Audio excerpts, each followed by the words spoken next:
Posłuchaj inspirujących opowieści tych, którzy zmieniają świat. Zapraszamy na podcast Historie z pasją. Przy mikrofonie Anna Stachowska zapraszam do posłuchania podcastu dotyczącego internacjonalizacji i rozwoju innowacyjności aplikacji mobilnej wspierającej płodność oraz starania o ciążę. Dzisiaj naszym ekspertem jest pani Katarzyna Goch, współtwórczyni Ioni i prezes zarządu LifeBite. Dzień dobry pani Kasiu. Dzień dobry, witam serdecznie. No właśnie, dla wielu par rozpoczęcie starań o dziecko to jest czas takiej ogromnej ekscytacji, który często wiąże się z szacowaniem szans i takim niecierpliwym odliczaniem dni i warto się do tego na pewno odpowiednio przygotować. I w tym całym procesie może pomóc specjalna aplikacja Ioni. Skąd pomysł w ogóle na stworzenie takiej aplikacji? Pomysł powstał z takiej obserwacji, zarówno mojej osobistej, ja 10 lat pracowałam w klinikach zdrowia kobiety i klinikach leczenia niepłodności, jak i mojego wspólnika, profesora Krzysztofa Łukaszuka, który od 30 lat pomaga parom w spełnianiu marzeń o rodzinie, że ta opieka nad płodnością nie tylko w Polsce, ale w ogóle jest mocno zaniedbana i pojawiają się tam ogromne luki, które sprawiają, że osoby, które przygotowują się mentalnie i potem bardzo konkretnie do tego, żeby zostać rodzicem, nie bardzo wiedzą, jak to mają zrobić. A w momencie, kiedy pojawia się jakieś zaburzenie, które utrudnia zajście w ciążę, ten kłopot się nawet pogłębia. Czyli pary, które starają się o ciążę, nie wiedzą, jak się do tej ciąży przygotować. Bardzo często poszukują informacji, ale nie do końca są w stanie zweryfikować, które z nich są wiarygodne. Ten proces edukacji do bycia płodnym i dbania o swoje zdrowie jest bardzo mocno rozproszony. I jeśli chodzi o dostęp do wiarygodnego wsparcia opartego o wiedzę medyczną, no to jest on bardzo utrudniony. I statystycznie w przypadku osób, które mają zaburzenia płodności, ten czas od momentu rozpoczęcia starań do momentu uzyskania ciąży wynosi około 3-4 lat. I proszę sobie wyobrazić, jaka to jest trudna droga w momencie, kiedy ktoś najpierw staje w obliczu jakiegoś swojego niepokoju, bo ta ciąża się nie pojawia, potem szuka różnych rozwiązań, próbuje coś robić na własną rękę, szuka porad w internecie, biega od lekarza do lekarza, nie zawsze uzyskując kompleksową informację i potem podejmuje jakieś starania, nie do końca wie, jakie badania wykonać, do kogo się zwrócić, na co uważać, jak się przygotować. Ten czas się wydłuża, jest obarczony cały ten proces ogromnym stresem. A w przypadku płodności okres, w którym staramy się o ciążę, ma bardzo duże znaczenie. Dla kogo jest w ogóle przeznaczona ta aplikacja i czym ta aplikacja, bo wiemy, że na rynku jest sporo takich różnych aplikacji, które śledzą nasze cykle i też pomagają nam właśnie w procesach związanych z planowaniem świadomym ciąży. Czym ta aplikacja Ioni różni się od na przykład zwykłego kalendarza miesiączkowego? Po pierwsze, Ioni to pierwsza aplikacja medyczna i wirtualna klinika płodności, która całościowo zajmuje się opieką nad płodnością człowieka. Łączymy z jednej strony wiedzę ekspertów, lekarzy, technologię i sztuczną inteligencję, żeby nie tylko pomagać monitorować cykl i przewidywać okresy płodne czy owulacje, ale też z jednej strony dawać użytkowniczkom spersonalizowane rekomendacje, jak mogą o siebie zadbać, na co powinny zwrócić uwagę, a z drugiej strony, żeby też wcześniej sygnalizować im to, że może występować ryzyko jakiejś choroby.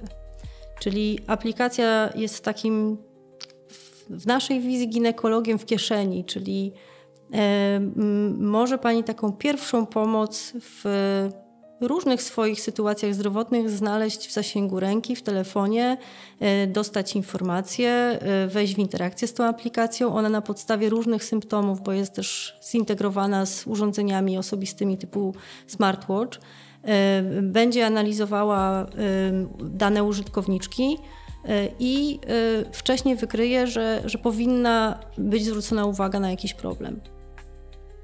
Czyli Ioni po prostu pomaga kobietom, które starają się o dziecko. Tak, to przede wszystkim jest taka główna nasza oś skupienia, natomiast rozwijamy aplikację też w kierunku innych etapów życia kobiet i ich partnerów. Pomagamy po prostu monitorować zdrowie hormonalne, wspieramy użytkowniczki w czasie zapobiegania ciąży, a także w trakcie tego okresu, kiedy spodziewają się dziecka.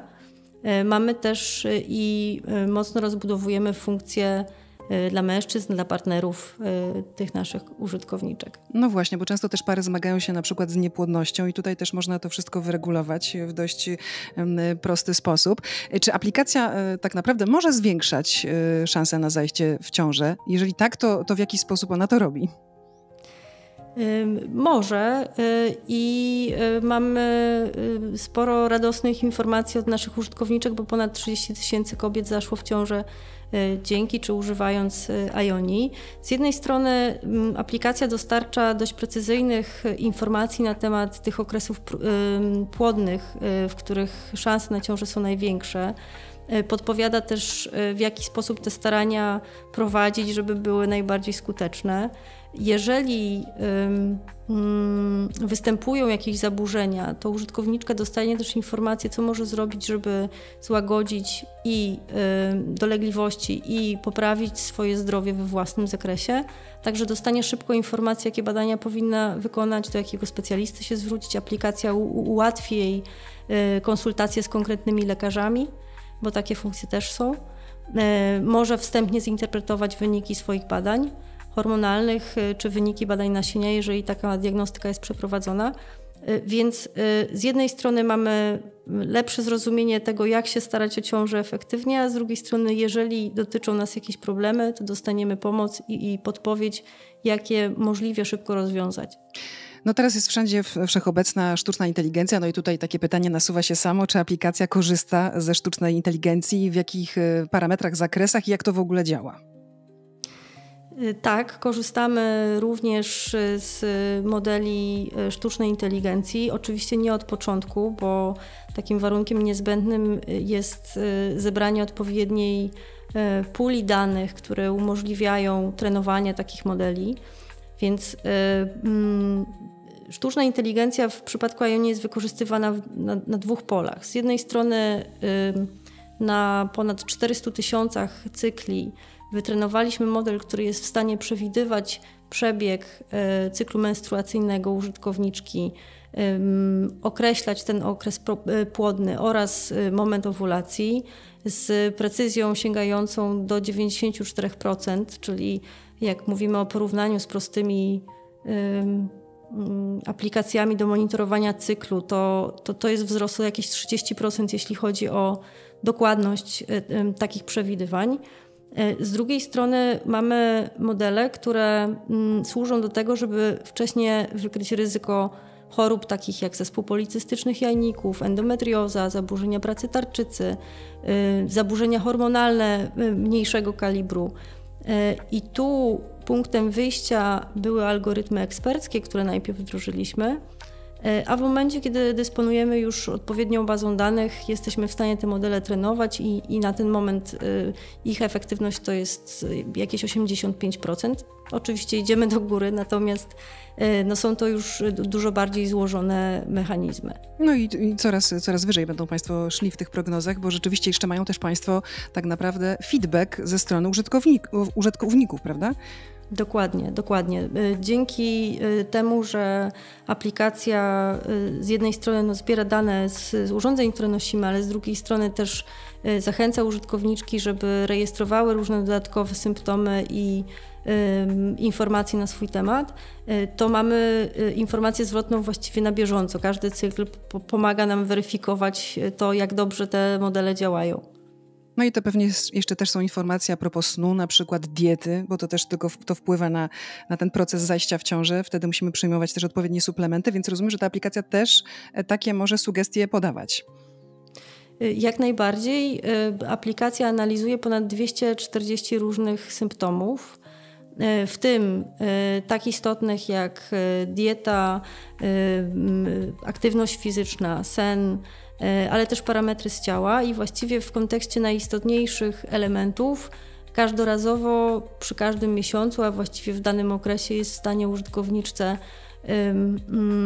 przypomnieć bądź zasugerować jakieś elementy, które mogłaby zmienić w swoim stylu życia, powiedzieć, czego jest za dużo, czego za mało, zarekomendować jakieś działania, które tej konkretnej osobie będą służyć.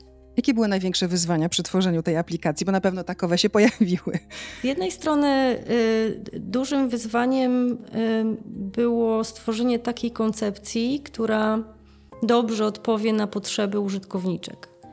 Jak pani na początku sama zauważyła, na rynku są już pewne rozwiązania. Naszym celem było rozwinięcie takiej platformy, która będzie miała medyczny charakter, będzie zabezpieczona przez całe zaplecze ekspertów, którzy nad nią pracują, a z drugiej strony będzie rzeczywiście nawigowała tą użytkowniczkę w stronę działań, które jej jak najbardziej posłużą. Więc stworzenie takiego rozwiązania było dużym wyzwaniem, natomiast od początku pracowaliśmy też bardzo mocno z kobietami, więc zanim przystąpiliśmy do jakiejkolwiek pracy, przeprowadziliśmy setki rozmów i różnych badań po to, żeby dowiedzieć się, jakie są takie prawdziwe bolączki i oczekiwania osób, które potencjalnie miałyby Ioni używać.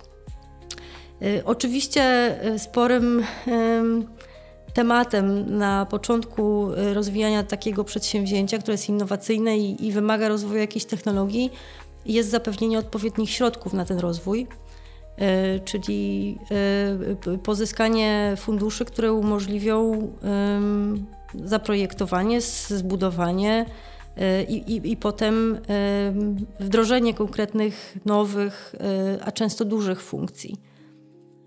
I myślę, że oba te tematy udało nam się dobrze zaadresować.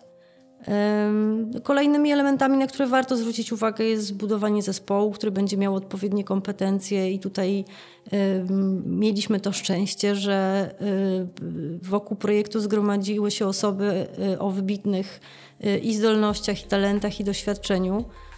Więc i te osoby w większości pracują z nami od samego początku albo od prawie początku, więc stworzyliśmy też taki zespół, który jest i zaangażowany i mocno wierzy w tą ideę.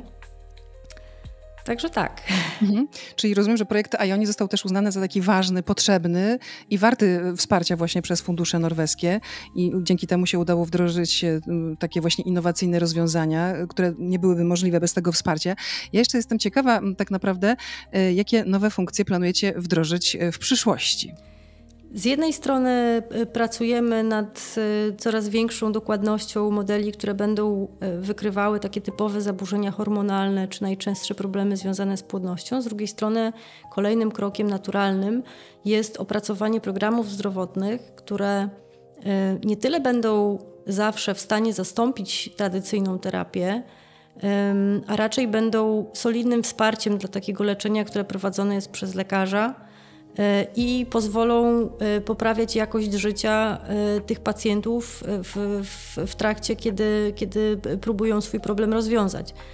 Mówię tu na przykład o programach zdrowotnych, takich programach, które na bazie planu dostosowanego do konkretnej osoby będą w stanie poprowadzić ją w działaniach, które może zrobić we własnym zakresie, tak? Czyli pod względem sposobu żywienia, właśnie aktywności dostosowanej do jakiegoś stanu, regulacji wagi, zadbania o te różne elementy związane ze stylem życia i dzięki temu efektywność tradycyjnego leczenia też wzrośnie.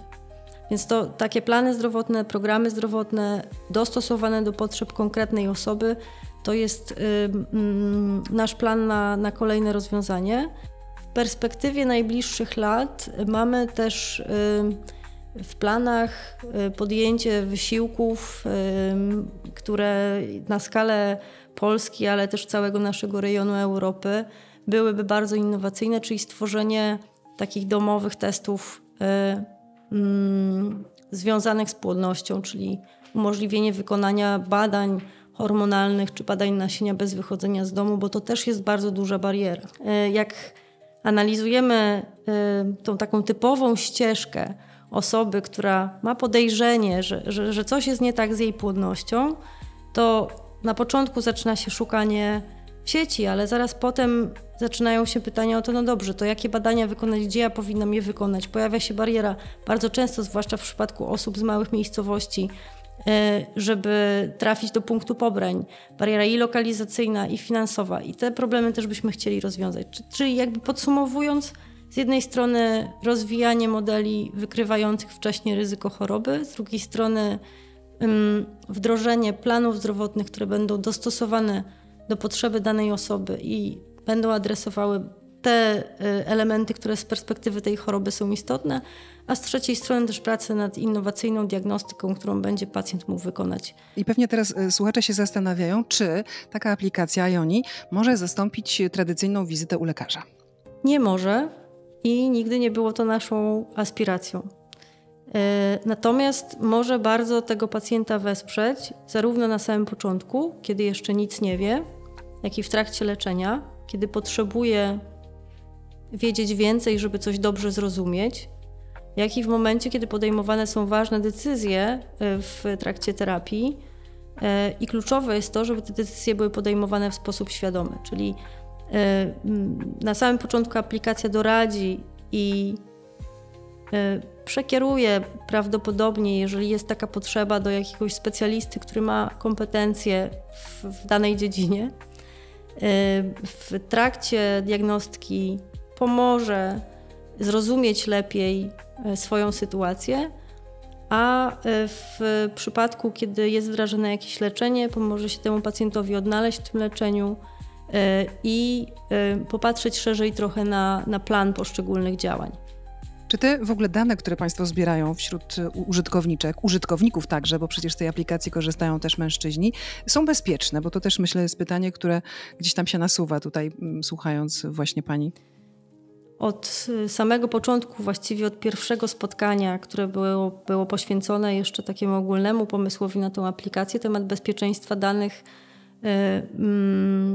był przez nas i omawiany, i bardzo mocno zaopiekowany. Czyli dokładamy, czy angażujemy i wdrażamy praktycznie wszystkie możliwe rozwiązania po to, żeby te informacje, które aplikacja przetwarza i przechowuje, były bezpieczne. Z jednej strony dane użytkowniczki, takie, które mają charakter danych osobowych, są oddzielone na poziomie bazy danych od danych, które dotyczą jej zdrowia, więc mamy taką częściową anonimizację tych danych.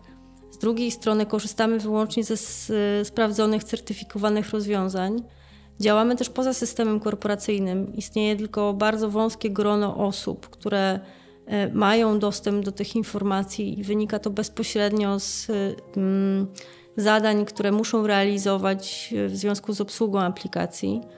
Więc myślę, że pod wieloma względami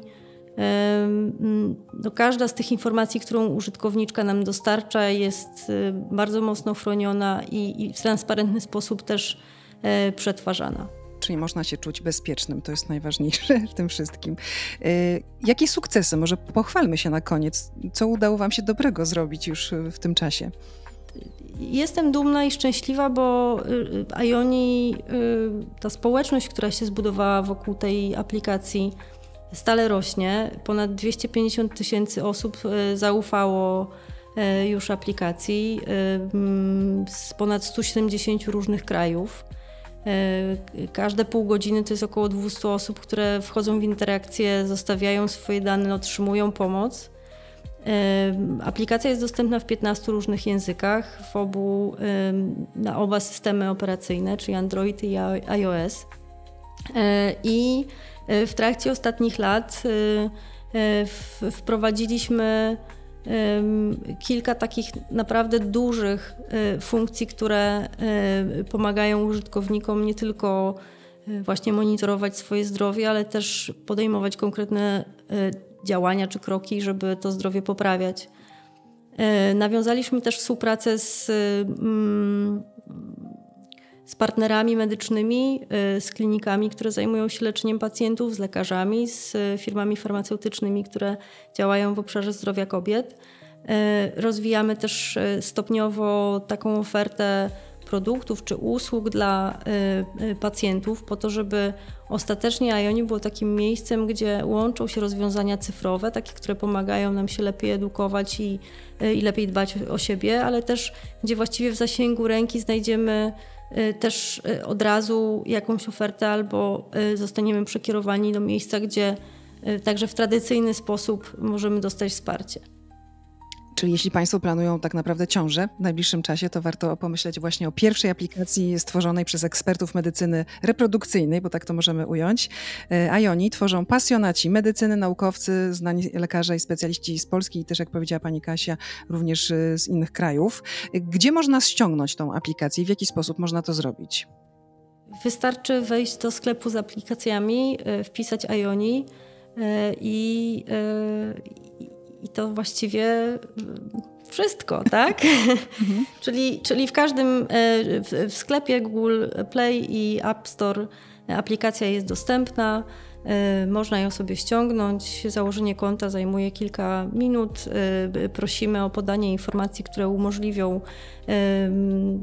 ustawienie tego profilu i takie wstępne predykcje. Aplikacja uczy się nas w trakcie jej używania, więc po kilku tygodniach jest już w stanie zaimplementować te modele, które sprawiają, że i predykcje są bardziej dokładne i możemy liczyć na ocenę naszej płodności, więc też jakiś sygnał, czy wszystko jest w porządku, czy coś powinniśmy zmienić albo czemuś się bliżej przyjrzeć. Tak, jeszcze można chyba też to zrobić wchodząc na stronę www.ioni.app i tam też można poczytać w ogóle o tym całym projekcie, o tych badaniach, o doświadczeniu klinicznym, o standardach medycznych, badaniach naukowych właśnie, które są związane z aplikacją Ioni i tam zasięgnąć więcej informacji, bo to wszystko ma nam pomóc właśnie tak bardzo precyzyjnie przygotować się do tego ważnego etapu, jak żeby nie było, jednego z najważniejszych, prawda? Planowanie ciąży, a potem oczywiście cieszenie się potomstwem. Dziękuję pięknie, proszę Państwa. Jeszcze przypomnijmy, tak jak pani Kasia mówiła, aplikacja jest dostępna w App Store i Google Play w 13 językach i bardzo dziękuję za rozmowę i przypomnę, moim gościem była dzisiaj Katarzyna Goch, współtwórczyni Ioni, prezes zarządu LiveBite. W takim razie gratulacje. Bardzo dziękuję. Udało wam się dokonać czegoś naprawdę wyjątkowego, no i oby aplikacja dalej się rozwijała i żebyście mieli fantastycznych użytkowników, a chyba najważniejsze jest to, żeby było coraz więcej po prostu ciąż i coraz więcej dzieci się rodziło. Tak, zdecydowanie. To jest najważniejsze. Dziękuję pięknie. Rozmowę prowadziła Anna Stachowska. Przypomnę, moim gościem była dzisiaj Katarzyna Goch, współtwórczyni Ioni i prezes zarządu LiveBite. Zachęcamy do odwiedzenia naszej strony internetowej www.eog.gov.pl/kampania, gdzie znajdziecie kolejne odcinki podcastu oraz pełną ofertę produktów związanych z naszą kampanią. Nie przegapcie żadnych nowości. Dziękujemy za uwagę i zapraszamy do kolejnych odsłon. Kampania finansowana ze środków funduszy norweskich i EOG.